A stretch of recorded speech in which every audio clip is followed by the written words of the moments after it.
ছিটায় থাকে তাৎক্ষণিকভাবে বোঝা যাচ্ছে আপাতত 3খানা মোবাইল আমাদের খোয়া গেছে। কুমারগঞ্জে চুরির দাপট অব্যাহত। পুলিশের নাকের জগায় মোটর বাইক শোরুমে তাণ্ডব। পুলিশের নিরাপত্তাকে বুড়ো আঙুল দেখিয়ে ফের দুঃসাহসিক চুরির ঘটনা কুমারগঞ্জে।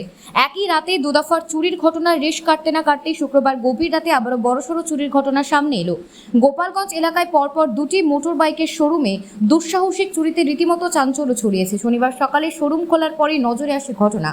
শোরুম মালিক সাগর কুমার সরকার জানিয়েছেন, দোতলা টিনের দরজা কেটে ভেতরে ঢুকে চোরের দল একের পর এক আলমারি ডেস্ক ভেঙে তছনছ করে তারা। প্রাথমিকভাবে 3টি মোবাইল, নগদ টাকা, ট্যাব সহ বেশ কিছু জিনিস খোয়া গিয়েছে বলে দাবি। লণ্ডভণ্ড অবস্থায় পড়ে রয়েছে শোরুমের সামগ্রী। দুষ্কৃতী ঠিক কিভাবে এলো, তাদের সংখ্যা কত ছিল সে বিষয়ে এখনও কিছু স্পষ্ট নয়। ঘটনাস্থলে পৌঁছেছে কুমারগঞ্জ থানার পুলিশ। চুরির ঘটনা নিয়ে শোরুম কর্তৃপক্ষে লিখিত অভিযোগ দায়ের করেছেন। সম্প্রতি একই রাতে কুমারগঞ্জের এক ব্যাংক ও পোস্ট অফিসে চুরির চেষ্টা হয়েছিল। টানা এই চুরির ঘটনায় প্রশ্নের মুখে জেলার পুলিশ নজরদারি।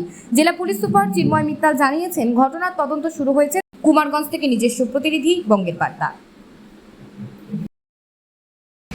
গতকাল রাতে এটিএস শোরুমে চুরি হয়েছে, হোন্ডা শোরুমে কি খোয়া গেছে?